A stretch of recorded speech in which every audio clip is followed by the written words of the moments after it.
Assalamualaikum warahmatullahi wabarakatuh. Buku Pak ini. Waalaikumsalam warahmatullahi wabarakatuh.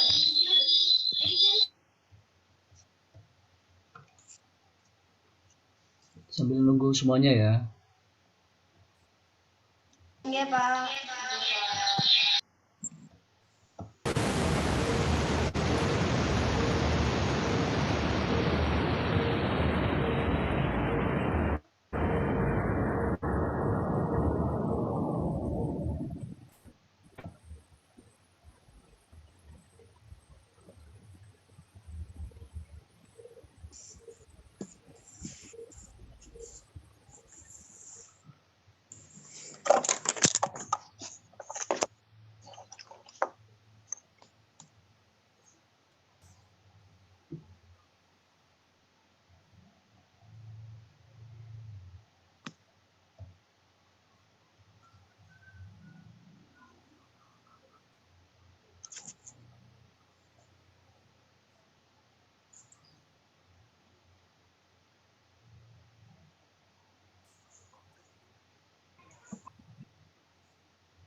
Udah masuk gurunya. Udah masuk.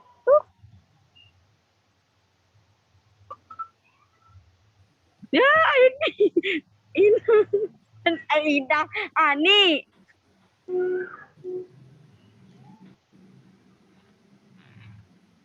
Masih 18. Yang lainnya dikontak ya.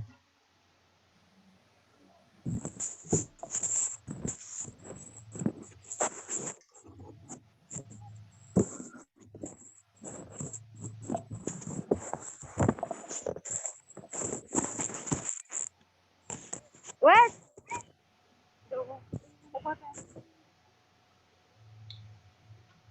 Mbak Sofi. Oke, kita mulai ya sambil nunggu yang lainnya ya.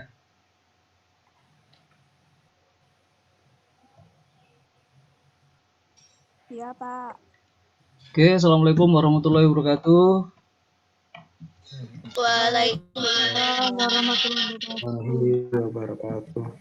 Selamat pagi dan salam sejahtera bagi semuanya. Bagaimana kabarnya di pagi hari ini? Baik ya? Alhamdulillah. Baik. Alhamdulillah. Oke.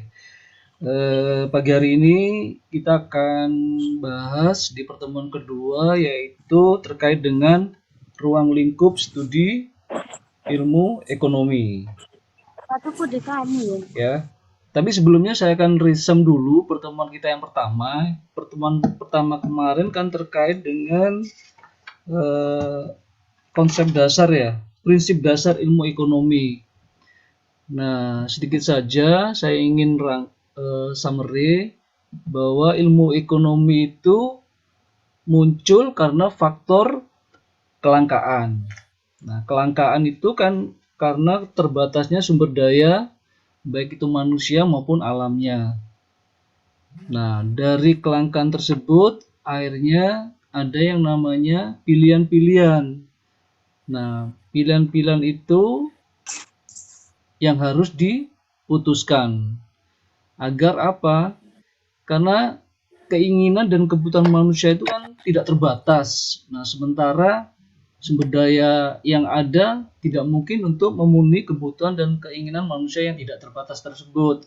Makanya dibuat suatu pilihan-pilihan. Nah, pilihan itu harus diputuskan agar nantinya menghasilkan hasil yang baik atau output yang optimal, ya. Sekira itu resum yang pertemuan yang pertama kemarin, dan di kolom chat sudah saya lampirkan pertemuan pertama kemarin modulnya, sekalian juga ada rencana pembelajaran semester hingga 16 kali pertemuan kita nanti. Juga nanti di situ sudah saya linkkan juga link absensi ya. Jadi, jangan lupa nanti yang hadir di sini untuk ngisi absensi. Sementara yang tidak hadir, mungkin nanti akan saya kasih tugas, nanti akan saya share di grup maba. Oke, kawan-kawan semua, mungkin durasi kita antara 1,5 jam sampai 2 jam ke depan ya. Kita mulai saja di pertemuan kedua ini dengan semoga agar pertemuan kita ini lancar. Mari kita bersama-sama membaca Bismillahirrahmanirrahim. Oke, saya akan share dulu.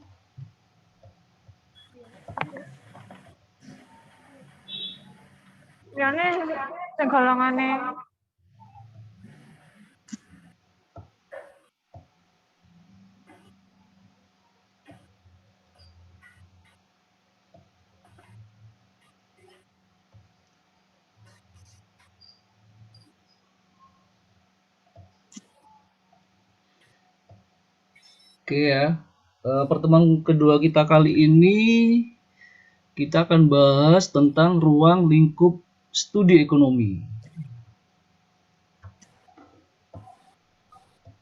Nah, apa yang dimaksud dengan ada apa saja di ruang lingkup studi ekonomi ini?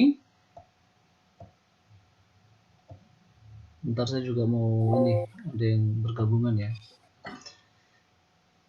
Oke.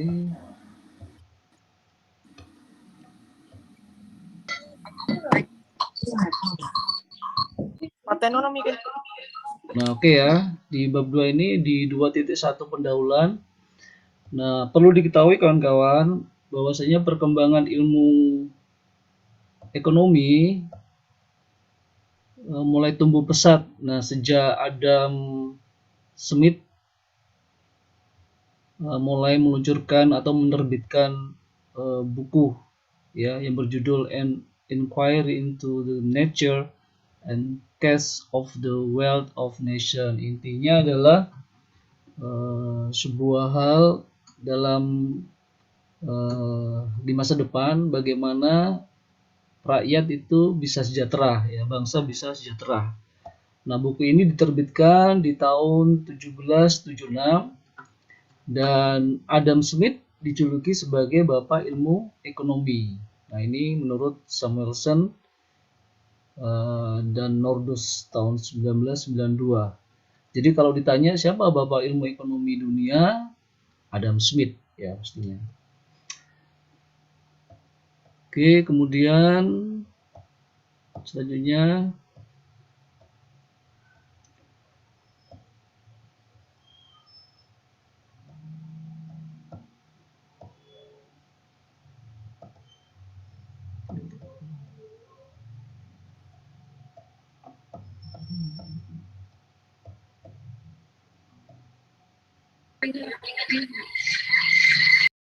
Oke, nah 2 tahun setelah Adam Smith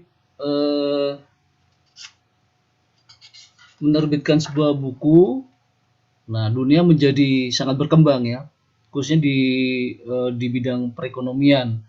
Revolusi industri baru saja berkembang.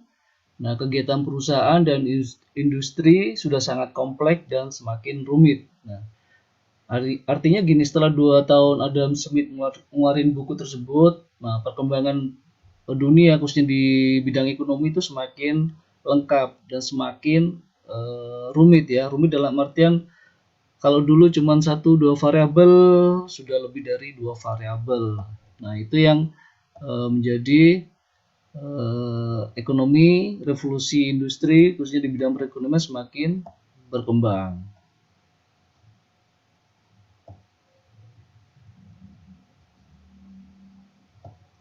Nanti dalam sesi ini, jika ada hal-hal yang kurang paham atau ingin ditanyakan, silakan aja ya, interupsi nanti.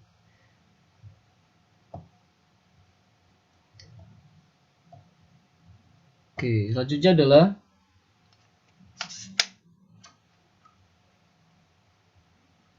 tadi kan 2 tahun ya. Kalau sekarang Adam Smith ketika ngeluarin buku yang di tahun 1776, artinya sudah 2 abad lebih lah ya.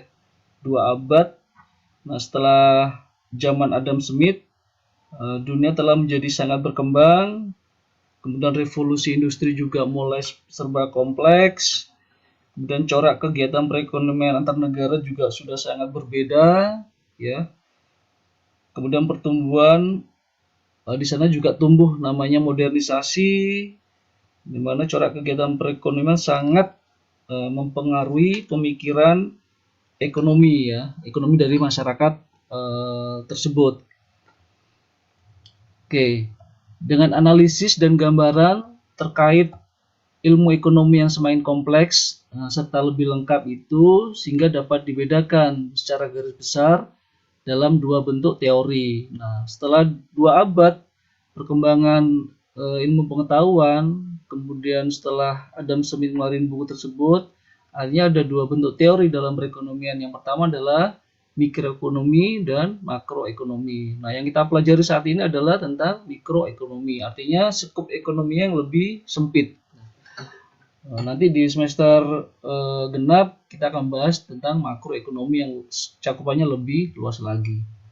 Jadi ada dua teori ya dalam perkembangan ilmu pengetahuan khususnya di bidang ekonomi setelah Adam Smith mengeluarkan buku. Yang pertama adalah teori mikroekonomi atau ekonomi mikro dan makroekonomi atau ekonomi makro.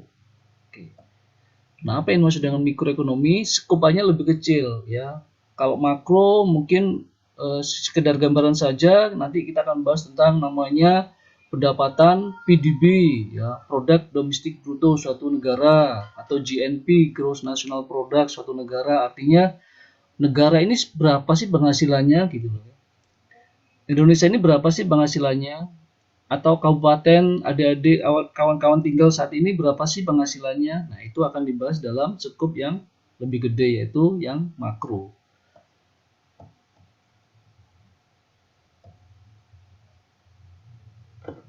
Oke, masalah pokok perekonomian. Ada apa sih dalam perekonomian kita saat ini nih, atau dunia? Nah, yang pasti setiap hari setiap orang dihadapkan pada persoalan untuk membuat keputusan terhadap persoalan ekonomi dan harus diputuskan ya secara tepat.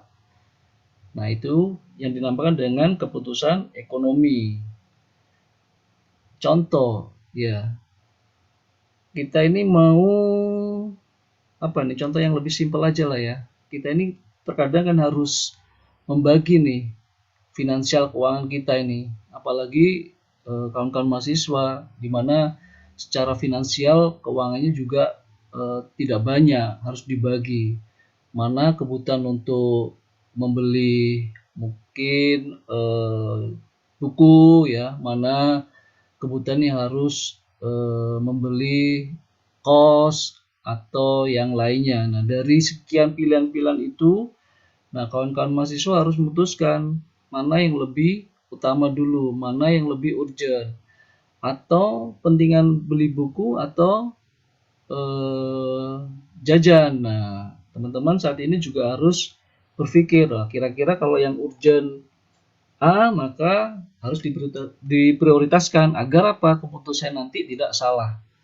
Nah, itu contoh simpelnya. Kalau contoh yang lebih global, ya mungkin terkait dengan masa depan kawan-kawan semua. Nah, setelah S1 nanti kita mau kemana? Apa ngelanjutin S2, kerja, atau mungkin istirahat dulu. Nah, pilihan-pilihan itu harus diputuskan ya, agar apa? Ketika nanti itu sudah menjadi ketetapan, Nah, itu menjadi ketetapan yang baik atau optimal. Terkait dengan kegiatan ekonomi meliputi kegiatan individu. Nah, tadi yang seperti saya contohkan, kemudian kegiatan perusahaan dan perekonomian secara keseluruhan dalam menghasilkan barang dan jasa. Jadi kegiatan ekonomi adalah sebagai kegiatan seseorang, artinya individu ya, atau badan atau suatu perusahaan dalam menghasilkan barang dan jasa maupun mengonsumsi barang dan jasa tersebut. Bapak Sukirno 2005. Nah, ini teori dari Pak Sukirno. Jadi kegiatan ekonomi itu kegiatan individu maupun kegiatan badan maupun perusahaan yang tujuannya untuk menghasilkan suatu barang dan jasa, dan akhirnya kita juga harus mengonsumsi barang dan jasa tersebut. Nah, mau tidak mau tiap hari kita akan berkutat atau bergelut dengan kegiatan ekonomi, baik yang sederhana maupun yang lebih kompleks lagi. Oke, ada yang mau ditanyakan dari kebutuhan ekonomi? Oke, lanjut. Nah, sekarang apa yang dimaksud dengan kebutuhan masyarakat?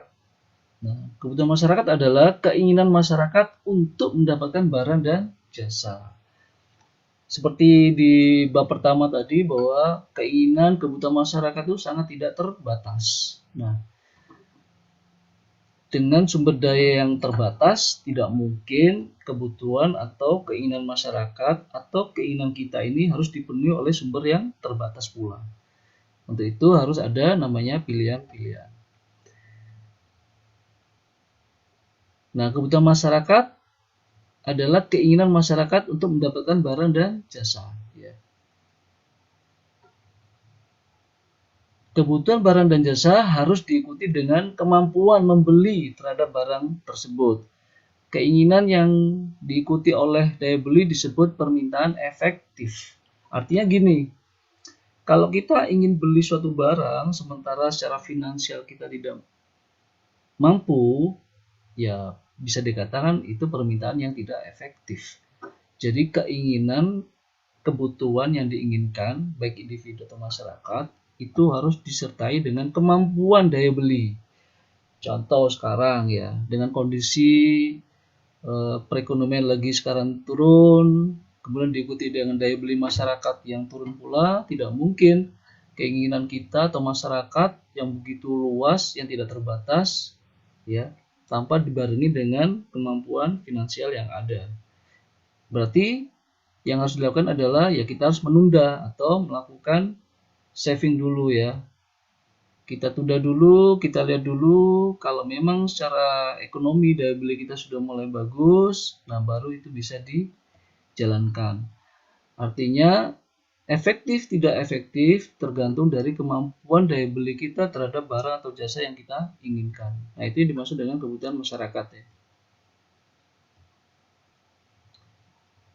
Oke, kita lanjut ke sebentar, mungkin ada yang baru gabungan nih.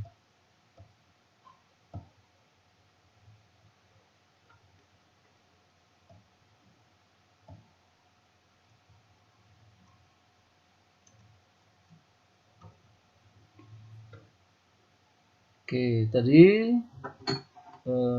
sudah saya sebutkan bahwa kebutuhan yang tidak terbatas. Manusia itu memang memiliki keinginan dan kebutuhan yang tidak terbatas. Persoalan ekonomi itu muncul karena kebutuhan manusia yang tidak terbatas. Tadi ya. Kira-kira ada nggak ya yang tidak memiliki keinginan atau kebutuhan? Pastinya punya itu ya.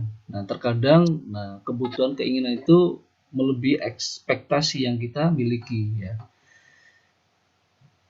Jadi persoalan ekonomi itu muncul karena kebutuhan manusia yang tidak terbatas. Nah, pemenuhan kebutuhan dilakukan dengan cara mengonsumsi sumber daya yang ada. Nah, sumber daya biasa juga disebut faktor-faktor produksi. Sumber daya biasa juga disebut faktor-faktor produksi. Jadi sumber daya yang terbatas ini bagian atau merupakan faktor-faktor produksi. Contohnya apa? Sumber daya air, ya, sumber daya tanah, kemudian tenaga kerja, ya, kemudian ada modal. Yang keempat ada namanya wirausaha. Nah, itu merupakan sumber daya. Saya ulangi lagi bahwa sumber daya itu kurang lebih ada 4 macam. Yang pertama adalah sumber daya alam, berupa contoh seperti tanah dan berbagai sumber daya mineral lainnya, air ya. Yang kedua, tenaga kerja. Kenapa tenaga kerja? Karena tenaga kerja bukan berarti tanda kutip buruh ya. Tidak semata-mata buruh, tapi seperti mahasiswa, ya, guru, dosen, tenaga pendidik itu bagian pula menjadi tenaga kerja atau tenaga kerja yang terdidik, tenaga kerja yang terampil. Nah, itu adalah sumber daya tenaga kerja. Kemudian modal. Nah, kenapa modal bagian dari sumber daya? Nah, ini merupakan benda ya. Jadi modal itu merupakan benda yang diciptakan manusia dan kemudian digunakan dalam proses produksi untuk menghasilkan barang dan jasa. Kemudian yang terakhir adalah entrepreneurship atau kewirausahaan. Ini bagian dari keahlian ya, bagian dari keterampilan pengusaha untuk mendirikan dan mengembangkan usahanya. Itu yang dinamakan dengan sumber daya. Dan itu merupakan faktor-faktor produksi.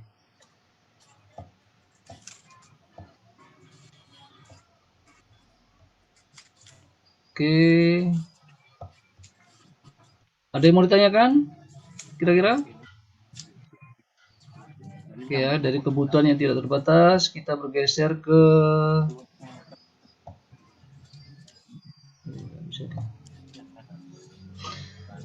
faktor-faktor produksi itu berupa benda-benda yang disediakan oleh alam atau diciptakan oleh manusia yang dapat digunakan untuk memproduksi barang dan jasa. Nah, tadi yang saya sebutkan ya, bahwa sumber daya itu merupakan faktor-faktor produksi ya yang disediakan oleh alam dan digunakan diciptakan manusia untuk memenuhi atau memproduksi barang dan jasa.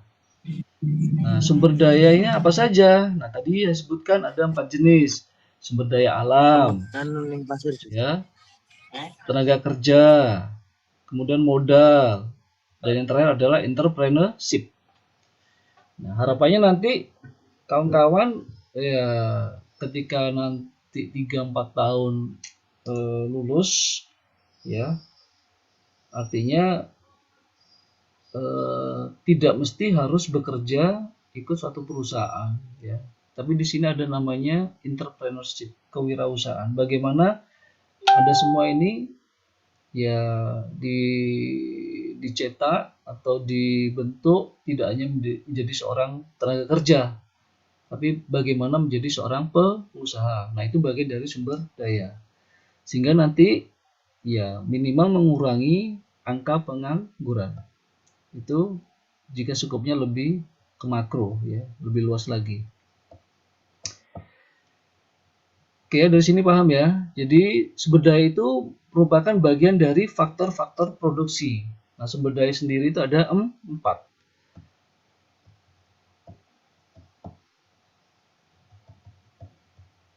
Oke. Jangan lupa absen ya.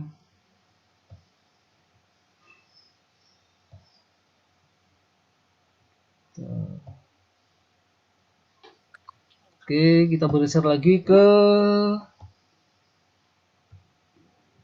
definisi ilmu ekonomi. Nah, apa yang dimaksud dengan definisi ilmu ekonomi? Ada yang tahu? Kemarin sudah dijelaskan di bab 1. Tidak. Gak ada yang tahu? Ilmu ekonomi, Pak. Ya, definisi ilmu ekonomi apa? Ada yang? Ilmu ekonomi merupakan ilmu yang mempelajari bagaimana masyarakat mengelola dan membuat pilihan-pilihan atas sumber daya yang langka. Oke, sip. Oke ya. Oke, terima kasih. Tadi sudah dijawab oleh rekan-rekan kalian bahwa definisi ilmu ekonomi adalah berawal dari kelangkaan ya. Karena kelangkaan kemudian dihadapkan pada sumber daya yang terbatas sehingga harus dibuat pilihan-pilihan ya. Nanti kalau ditanya apa itu ilmu ekonomi, Definisi ilmu ekonomi ya tadi itu. Tapi kalau menurut PA Samuelson ini ya, 1992, ilmu ekonomi adalah suatu studi mengenai individu-individu ya, kita ini dan masyarakat. Masyarakat bisa mulai dari tataran rumah tangga ya, hingga skupnya yang paling gede negara. Membuat pilihan dengan atau tanpa menggunakan uang ya. Jadi jangan ada persepsi bahwa ekonomi mesti harus menggunakan uang. Dengan menggunakan sumber daya yang terbatas, tetapi dapat digunakan dalam berbagai cara untuk menghasilkan berbagai jenis barang dan jasa, dan mendistribusikan untuk kebutuhan ekonomi sekarang dan di masa yang akan datang kepada individu dan berbagai sektor. Artinya ilmu ekonomi ada variabel. Variabelnya tidak harus uang, tapi sumber daya yang ada ini ya. Kemudian dalam ilmu ekonomi itu juga harus ada yang namanya pendistribusian. Jadi kalau dalam ilmu ekonomi variabel pendistribusian ini tidak ada, maka bukan ilmu ekonomi. Karena dalam ilmu ekonomi itu kalau boleh saya istilahkan dari hulu, tengah ke hilir itu harus dapat. Artinya mulai dari proses, kemudian pendistribusian, dan yang terakhir adalah kemanfaatan. Nah, kemanfaatan ini harus dinikmati oleh masyarakat baik yang saat ini maupun yang akan datang di semua sektor ya. Itu definisi. Tapi kalau secara umum tadi benar bahwa ilmu ekonomi berawal dari kelangkaan, kemudian keterbatasan sumber daya, kemudian ada pilihan-pilihan dan itu harus diputuskan agar menghasilkan pilihan yang baik dan outputnya juga optimal. Oke, lanjut.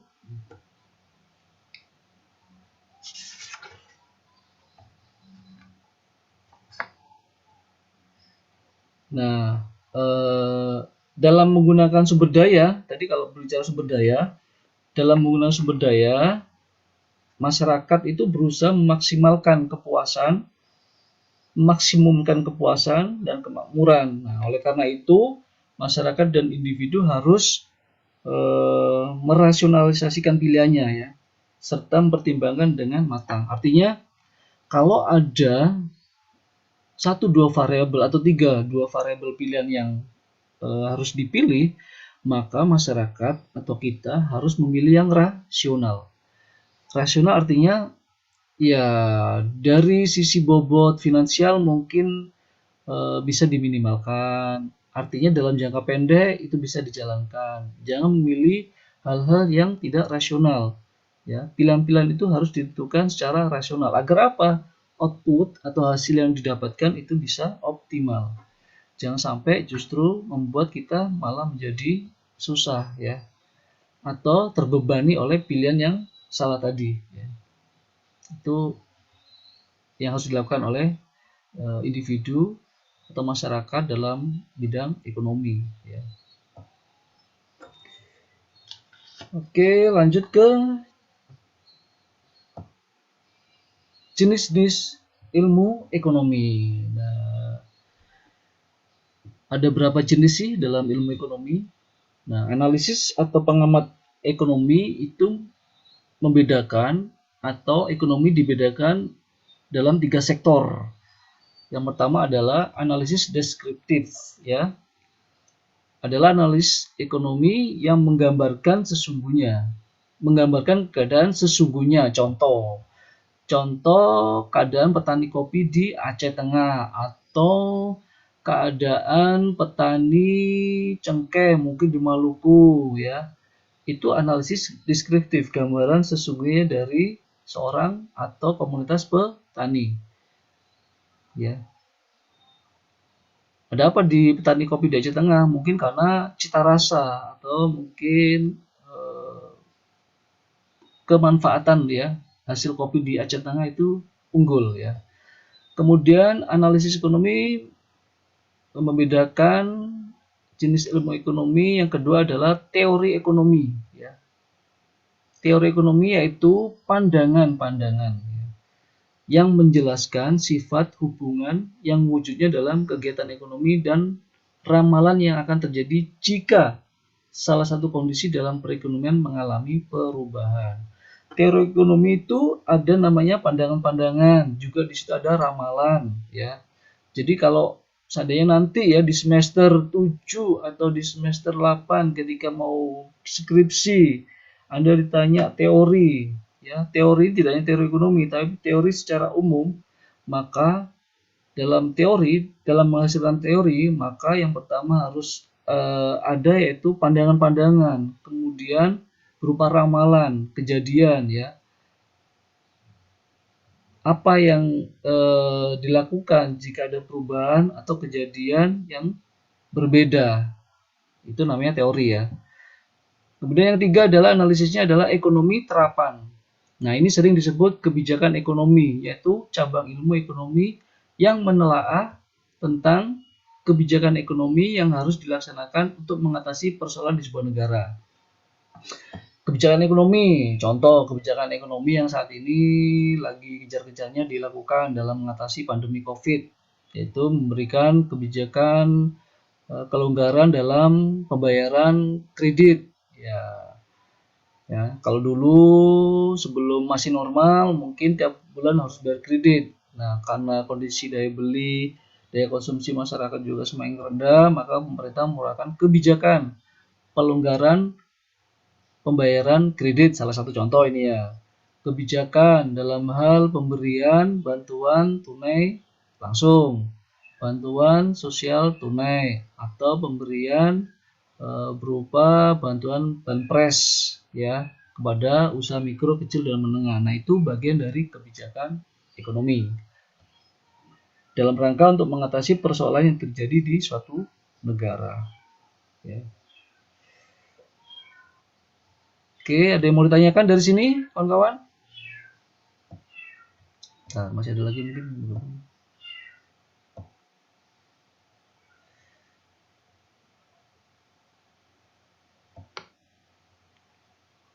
Oke, lanjut. 30.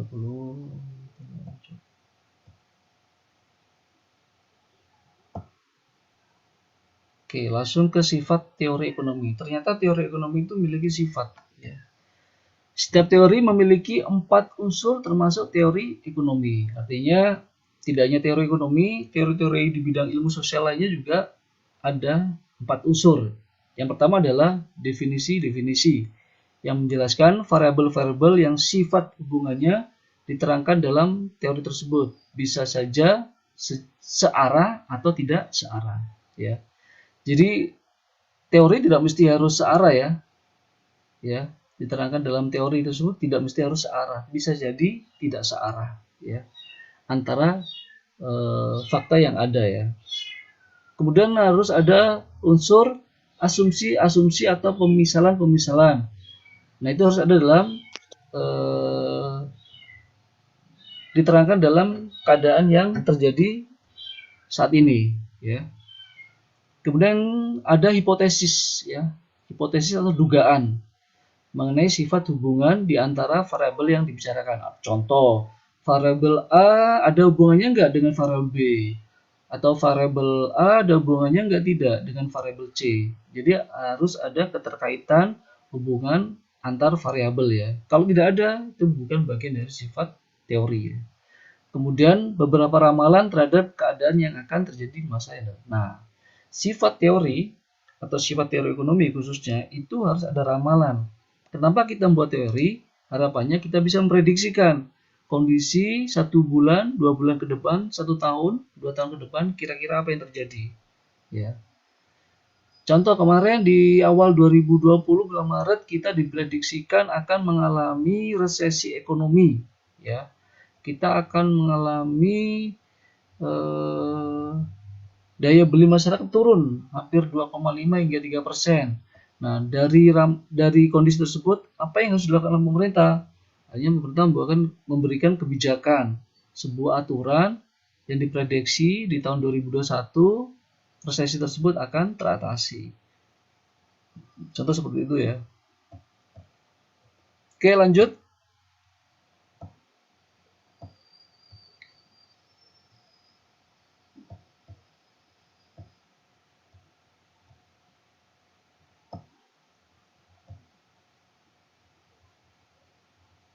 Oke.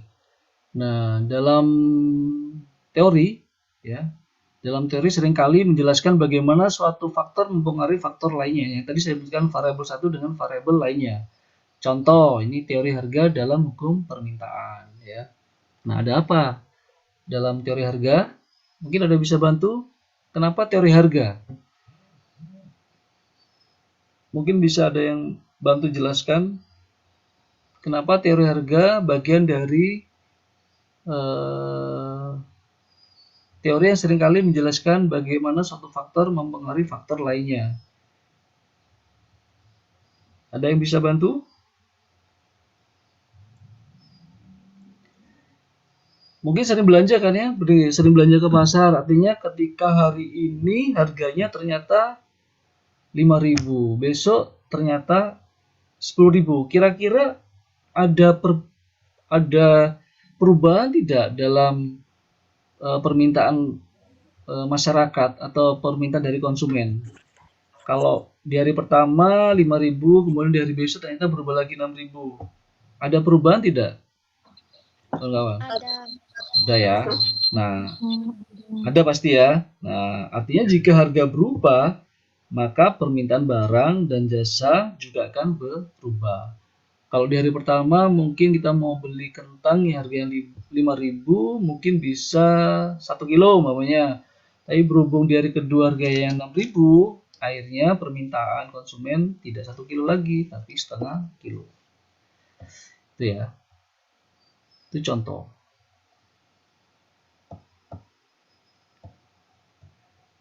Oke, lanjut. Nah, dalam hukum permintaan terdapat dua variabel, yakni harga dan permintaan. Hal-hal yang berkaitan satu sama lainnya dinamakan variabel. Kalau ditanya variabel itu apa sih? Hal-hal yang berkaitan satu sama lainnya dinamakan. Ya, hal-hal yang berkaitan satu sama lainnya, ada hubungan satu sama lainnya ya. Itu variabel. Nah, dalam variabel itu ada apa saja sih variabelnya? Oke. Nah, sifat teori ya. Jadi kita masih berbicara tentang sifat teori ekonomi tadi. Yang pertama adalah ada dua jenis variabel dalam sifat teori. Yang pertama adalah variabel independen. Nah, nanti ketika kawan-kawan sudah di semester 7, semester 8 mau melakukan skripsi, maka teman-teman pasti dihadapkan dengan namanya variabel. Nah, variabelnya itu ada variabel independen. Nah, apa sih variabel independen itu? Variabel independen adalah variabel bebas, ya. Dikatakan bebas karena dia tidak terpengaruh oleh variabel yang ada, ya. Untuk yang dianalisis, artinya variabel ini tidak memiliki pengaruh terhadap variabel yang lain yang mau dianalisis atau yang mau dibicarakan ya. Kemudian adalah variabel dependent ya, yaitu variabel terikat atau variabel yang dijelaskan oleh variabel lainnya. Contoh, ini saya contoh. Hasil panen dipengaruhi oleh musim. Ya. Benar ya, hasil panen dipengaruhi oleh musim. Panen itu adalah variabel terikat, ya, variabel dependent, ya. Panen adalah variabel dependent karena hasil panen tergantung oleh musim, ya. Musim adalah variabel bebas karena tidak tergantung dengan hasil panen, ya. Mau musim apa, mau musim hujan, mau musim panas, tidak akan bergantung dengan hasil panen, ya. Tetapi musim ini dipengaruhi oleh variabel luar yang dianalisis, ya. Jadi sekali lagi, musim, contoh ini ya, musim adalah variabel bebas ya, karena tidak tergantung dengan hasil panen ya. Mau panen, mau musim hujan, mau musim kemarau ya, tidak akan mempengaruhi dari hasil panen ya. Tapi musim dipengaruhi oleh variabel lain di luar itu. Contoh apa? Dipengaruhi mungkin oleh faktor manusia, dipengaruhi oleh alam karena pohon banyak yang ditebangi atau lahan-lahan di dataran tinggi ditanami dengan tanaman-tanaman yang tidak kuat menyangga turunnya aliran air hujan sehingga menyebabkan banjir. Nah, itu baru dipengaruhi oleh variabel lain ya. Itu contoh. Oke, selanjutnya adalah sifat teori yang lain ya. Sifat teori yang lain yaitu asumsi. Ya, asumsi atau pemisalan tadi sudah jelaskan. Merupakan hal yang penting dalam melakukan analisis, terutama dalam analisis ilmu sosial. Ya. Dalam asumsi itu perlu membuat penyederhanaan terhadap masalah yang akan dianalisis ya. Ketika kita ada suatu masalah, ada 2 atau 3 masalah, maka yang perlu kita lakukan adalah melakukan penyederhanaan ya. Salah satu penyederhanaan yang sangat dikenal dalam analisis ekonomi adalah ceteris paribus. Ada yang tahu ceteris paribus? Di mana faktor-faktor lain dianggap tetap stabil ya, tidak berubah. Nah, itu dalam ekonomi pasar ada yang namanya sifat ceteris paribus ya, di mana harga konstan, tidak berubah. Oke ya, tadi yang pertama adalah terkait dengan variabel, kedua kemudian asumsi ya. Dan ini tidak bisa dilakukan secara bersamaan ya. Dalam menganalisis itu tidak bisa dilakukan secara bersamaan, tapi harus terpisah ya. Agar hasilnya bisa menjadi optimal. Kalau dilakukan bersamaan bisa jadi tidak bisa optimal hasilnya.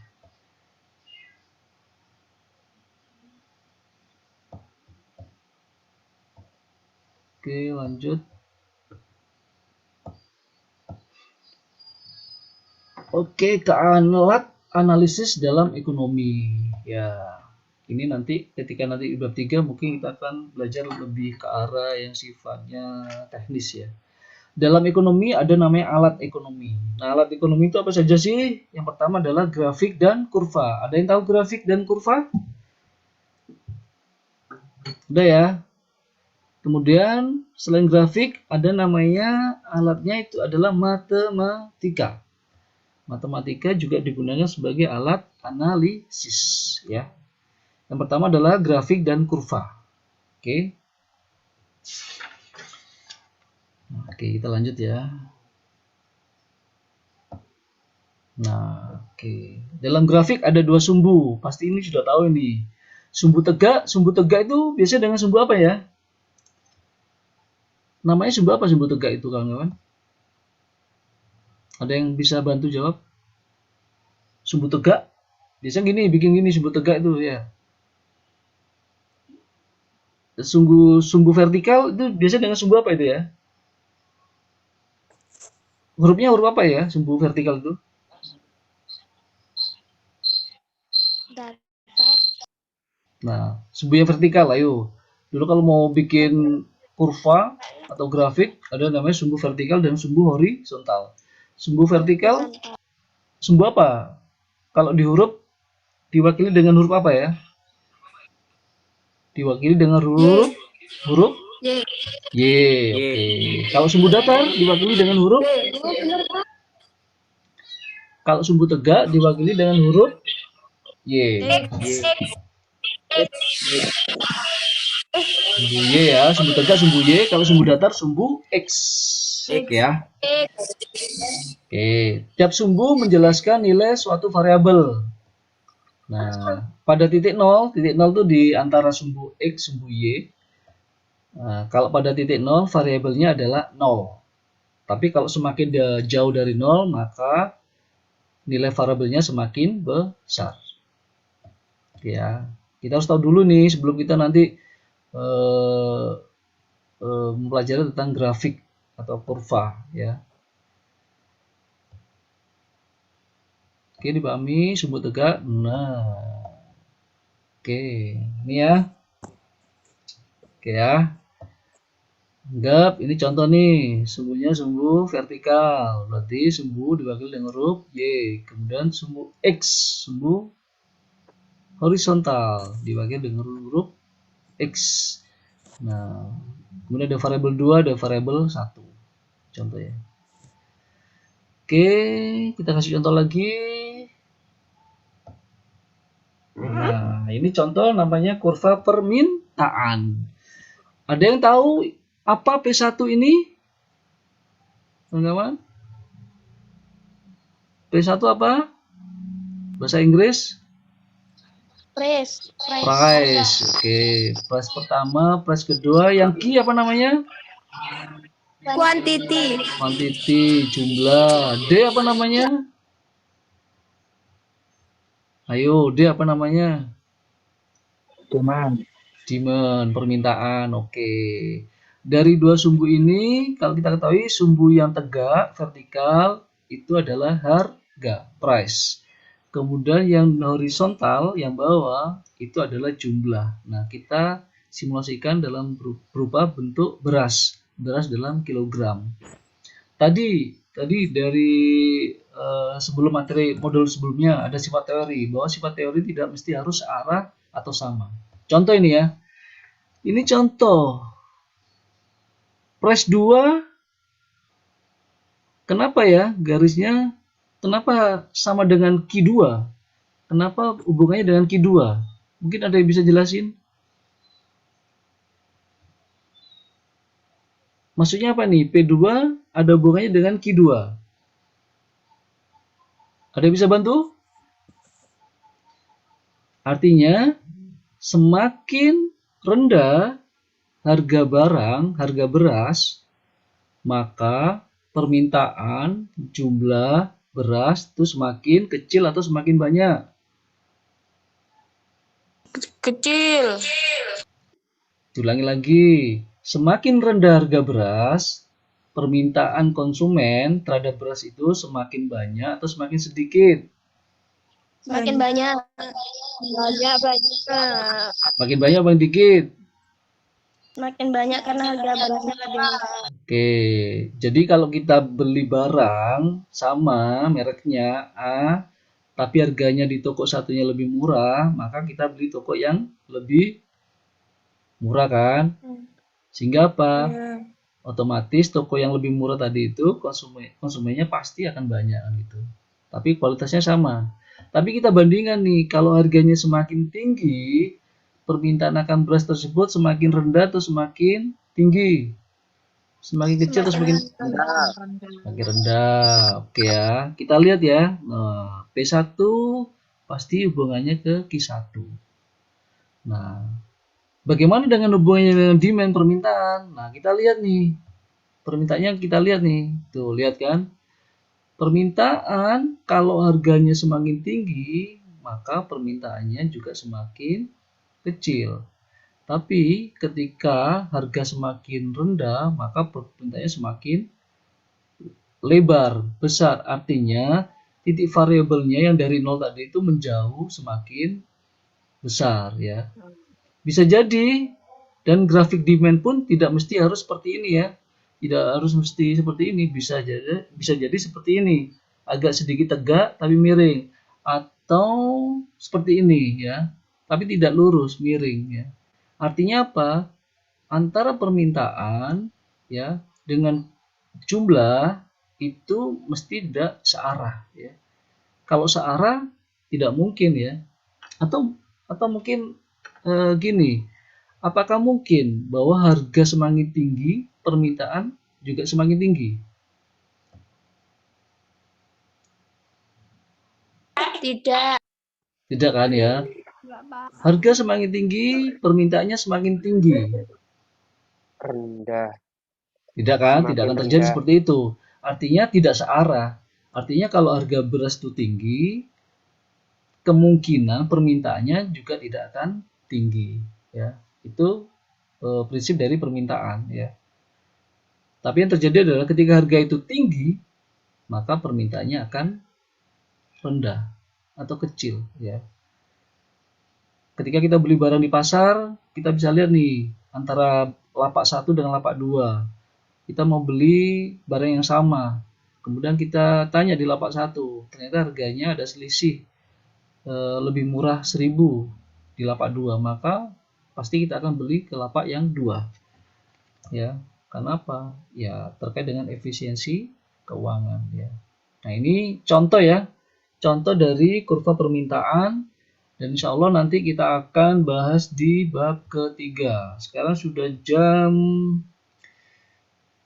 9.48 ya. Dari sini sebelum saya akhiri, ada yang mau ditanyakan? Atau masih bingung ini tadi terkait dengan kurva permintaan? Kita harus pahami dulu ya. Nanti kalau sudah paham, kita akan bahas ke selanjutnya. Saya ulang lagi ya. Dalam kurva ini ada dua sumbu. Sumbu yang tegak adalah diwakili dengan harga, atau kalau huruf adalah Y. Kemudian sumbu yang datar itu adalah sumbu beras, atau kalau huruf diwakili dengan huruf X. Atau variabelnya, untuk variabel yang sumbu tegak itu ada P1 dan P2. Kemudian variabel dari sumbu datar ada Q1 dan Q2. Ya. Kemudian di situ ada namanya demand, permintaan. Nah, permintaan ini merupakan gambaran deskripsi dari kondisi konsumen ya. Ketika harga semakin tinggi, maka permintaan akan barang tersebut semakin kecil atau semakin rendah. Jika harga dari suatu barang itu semakin rendah, maka permintaan akan barang tersebut akan semakin banyak, semakin besar. Dan ini adalah bentuk dari kurva permintaan ya. Jadi kita tarik sumbu ke sini ya. Contoh kalau yang D ini ya, kita tarik sumbu ke sini. Nah, saya yakin bahwa sumbunya tidak akan lurus, pasti akan begini ya. Karena apa? Semakin harganya, otomatis permintaannya semakin tinggi. Sama ini juga. Ya. Oke kawan-kawan semua, jangan lupa untuk absen. Sudah absen semua?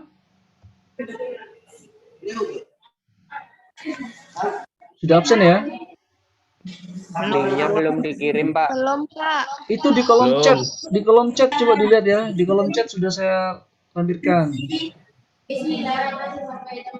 Di kolom chat sudah. Belum ada, Pak. Ada, Pak. Belum ada Pak. Loh, absennya, di saya sudah muncul ya. Coba cek lagi.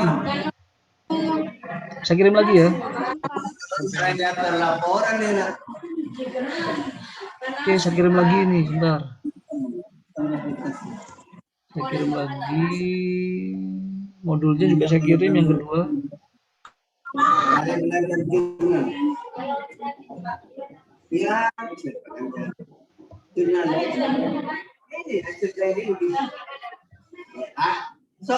Modul yang pertama sudah ya?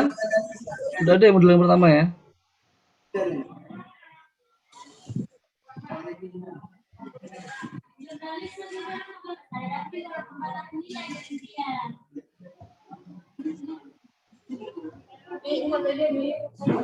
Nah, itu modulnya yang pertama, kemudian kolom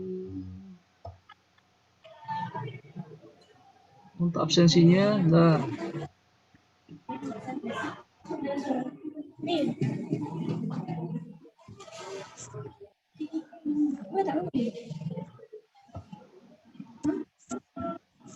Sudah saya kirim ya? Sudah? Sudah muncul? Di kolom chat. Belum, Pak. Loh. Apa belum? Salah room, Pak. Link kok kayaknya. Coba dicek barusan itu.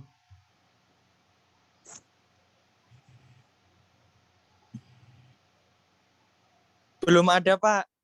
Itu atasnya itu belum itu.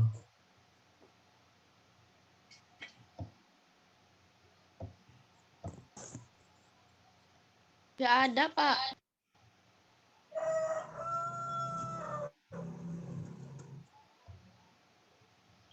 Bentar. Ntar saya kirim lagi ya. Oh, itu ada Pak. Sudah.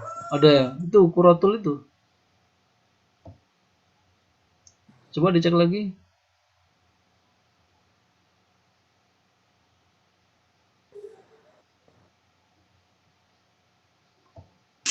Pak, di aku gak ada.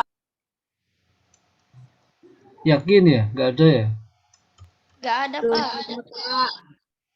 Sebentar. Nggak ada sih. Apa kirim ke WA aja, Pak? Punya saya ndak ada juga, Pak. Saya kirim lagi ya. Saya kirim lagi. Tidak ada, Pak. Ya, saya kirim lagi ya.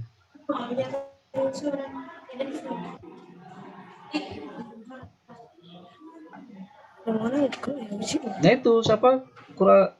Kuroniatul itu? Pak, mungkin Bapak nggak kirim ke everyone, Pak. Sudah tak pilih everyone ini. Saya kirim lagi ya. Tapi di chatnya nggak ada ya, Pak?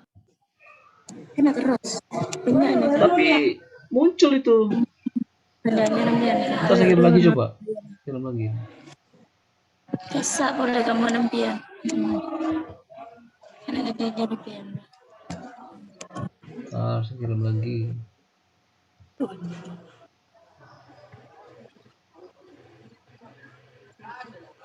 Lagi tes. Tadi saya ketemu. Coba kelas saya sana, PGSD. Ntar ya, kirim lagi ya. Banyak kuda kayaknya. Ini yang tidak ikut siapa ya? Yang tidak ikut materi pagi ini? Sudah? Coba dicek lagi. Tetap nggak ada, Pak. Nanti bisa dikirim ke WA aja, Pak.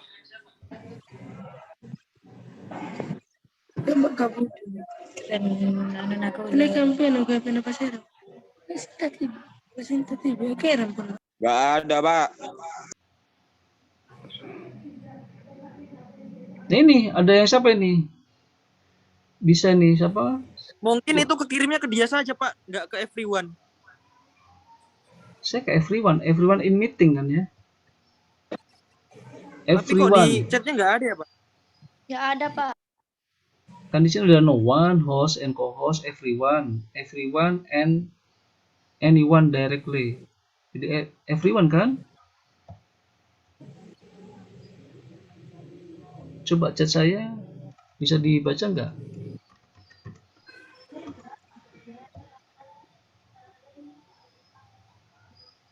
Nah, saya barusan ngirim chat ada, kebaca nggak itu ya? Kebaca, Baca, Pak, Pak. kalau yang ada. Tapi kalau untuk link absennya Loh, ini Kuroni nggak Atul ada. coba yang Kuroni Atul coba dikasih tahu gimana itu bisa tuh.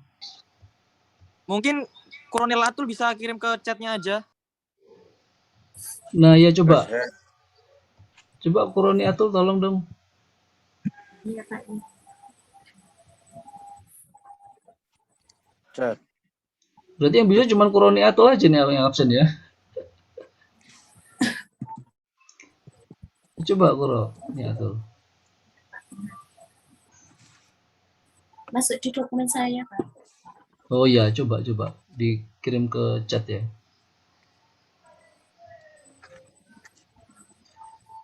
Modul yang lainnya belum bisa berarti ya, nggak kebaca ya.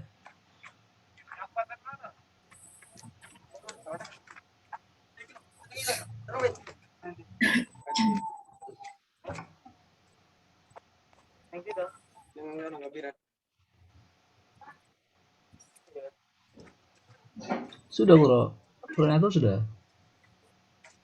Benar, Pak. Benar. Oke.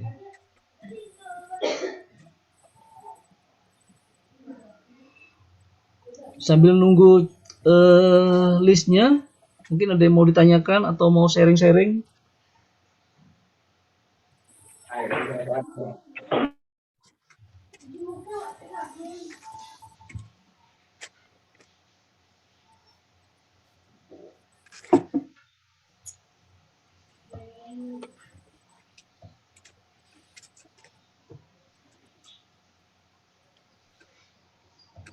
Tanya Pak, Hah? mau tanya untuk modul yang pertama itu dikirimnya di mana ya? Tadi saya kirim ke chat, coba saya kirim lagi ya. Iya, kalau di chat saya belum muncul, Pak. Belum muncul ya, sebentar. Tapi Kuroni Atul bisa ya. Sebentar.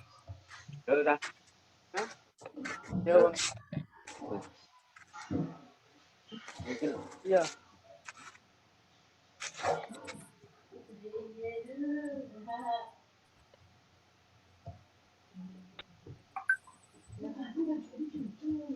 Nah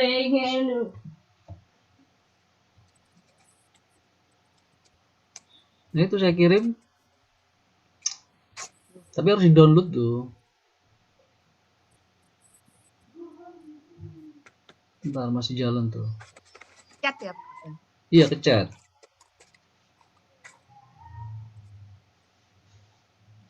Saya kirim Kok itu di saya nggak muncul ya, Pak ya? belum, dia masih jalan nih, download masih. Saya kirim modul RPS sama list. Oh iya, Pak. Tapi Oke. yang baca kok cuman Qur'aniatul ya. Yang lainnya agak baca ya. Tuh masih jalan sih, masih loading. Iya. Saya nggak muncul di saya ini, Pak. Nah, ini sudah nih, successfully. Ya Pak, nggak muncul Pak.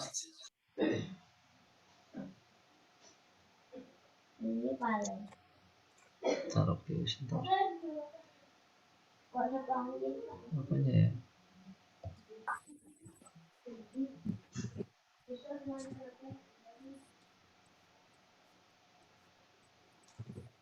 Sudah. Padahal sudah diklik everyone ya. Everyone.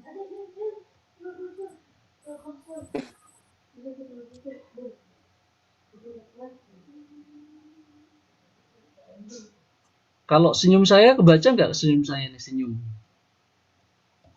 Nggak ada, Pak. Nggak ada. Ini padahal sudah anu ya. Iya. Oke deh. Oke, nanti saya kirim ke anu aja deh ya, ke grup ya. WA ya, Pak. Ya. Oke. Qur'atul tadi bisa ya?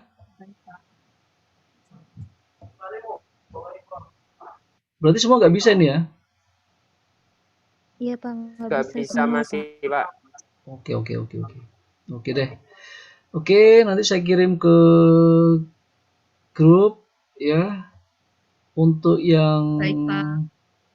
hari ini tidak bisa ikut, nanti yang merasa hari ini tidak bisa ikut, nanti akan saya kirim ke grup tugasnya. Dan tolong dikerjakan ya, besok atau lusa harus dikerjakan ya.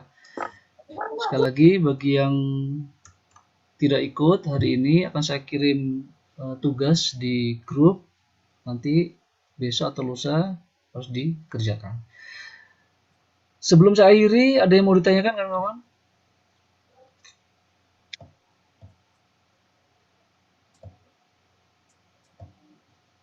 Ada yang mau ditanyakan? Tidak ada ya? Oke, kita ketemu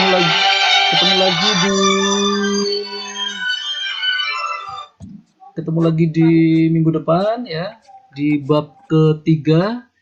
Dan hari ini saya mohon maaf jika dalam penjelasannya ada hal-hal yang kurang jelas atau membosankan, atau mungkin ada kata-kata yang kurang berkenan ya, atau kurang bisa ditangkap. Saya mohon maaf sekali lagi dan saya ucapkan terima kasih atas partisipasinya di pagi hari ini di pertemuan kedua pengantar ilmu ekonomi mikro. Sekali lagi saya mohon maaf, kurang lebihnya. Wassalamualaikum warahmatullahi wabarakatuh. Waalaikumsalam warahmatullahi wabarakatuh. Oke ya, bisa live. Waalaikumsalam warahmatullahi wabarakatuh.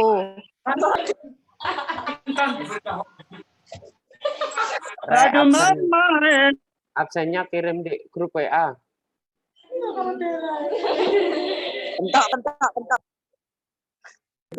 Assalamualaikum. Kan. Sing ono absen nih.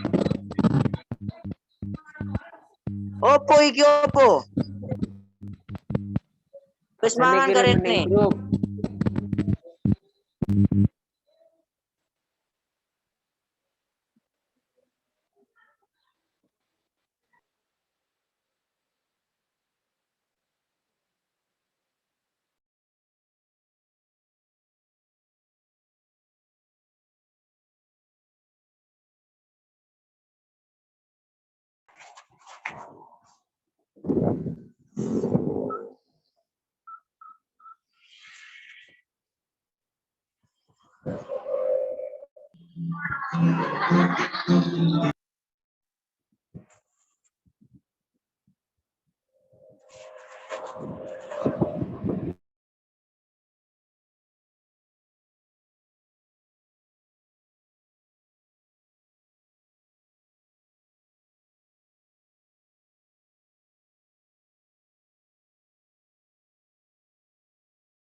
Yang belum live mungkin mau tanya-tanya nggak apa-apa.